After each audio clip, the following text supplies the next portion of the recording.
And now that we know how Coulombic attractions act and what they do, we can actually explain some of these properties that we've been talking about. Okay, so we're going to start with sizes of atoms and ions, like how big are they? We usually call this the atomic radius, and that's how we measure an atom size. Now, you might think of radius like if this was the atom from the middle to the outside, and you can still kind of think of it that way, but the actual definition, at least the one that we're going to use, is 1/2 the distance between nuclei. So like if you have a Cl2 molecule, it's half the distance from one nucleus to the other nucleus. So like the radius of one of these circles.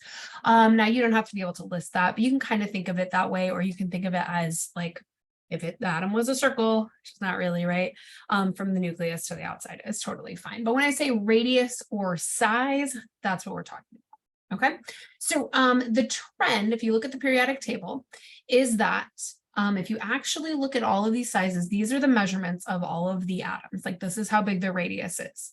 You'll notice that from the top to the bottom, they get bigger. And from the right to the left, they get bigger.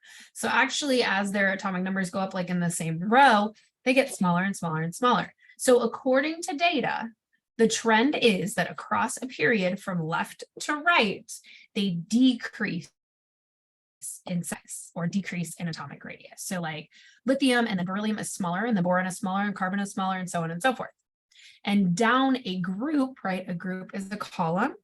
They increase in size and atomic radius. There are very few exceptions to this. If you look really closely, you might find 2 or 3, but the general trend is they get smaller as you go across and they get bigger as you go down. So we would expect the largest atom to be francium. Francium is down here.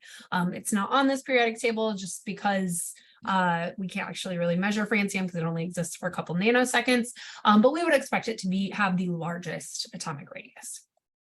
Okay, so if I'm asking you to put things in order of atomic size, or if I'm saying which way does the trend go, we know it goes to the left and down for the biggest atoms. So I might say something like arrange the following in order from smallest to largest. And I give you aluminum, rubidium, argon, and indium.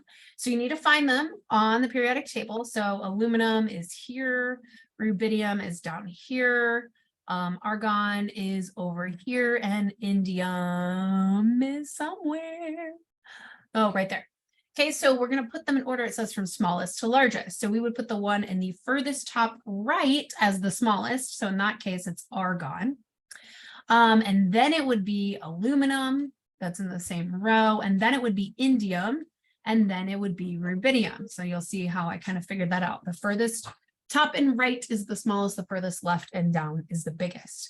Now, that being said, like I'm not going to give you this chart of the actual sizes. You can see the numbers on here.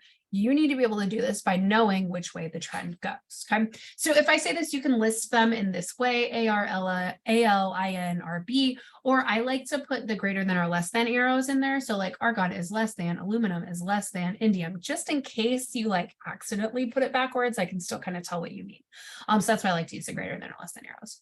So the general trend, I like looking at this picture because it really shows you in 3 dimensions. This is the biggest one down here. It goes this way and down. Now, why? You might be looking at this and like, okay, yeah, the trend goes this way and down, but like, why is cesium bigger than barium? Barium, it has a higher atomic number, it has a larger mass. So why is cesium bigger? And that's what we're going to talk about now. So across a period, why do they get smaller? The reason is all of their electrons are in the same energy level. Okay, so like if I'm talking about everything in period 2, so lithium, beryllium, boron, carbon, nitrogen, oxygen, fluorine, and neon. Okay, I'm looking at these. They have 2 energy levels. So we used to draw these, especially when you talk about the Bohr model, it's like this is energy level 1 and it holds 2 electrons.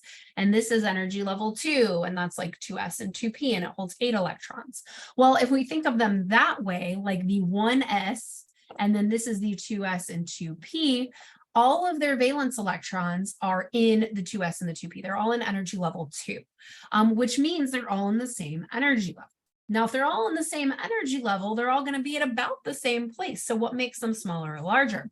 Well, the more protons, so more protons in the center, in the nucleus, means it's going to have more attraction on those electrons. So it's actually going to get smaller. It's going to pull it in tighter. Coulombic attraction. All right. So the reason from left to right that they actually get smaller is because all of their electrons are in the same energy level on the outside. But if there's more protons in the middle, according to Coulombic attraction, more charge means more attraction. It is going to pull them in tighter. Okay. So it's going to get smaller and smaller and smaller.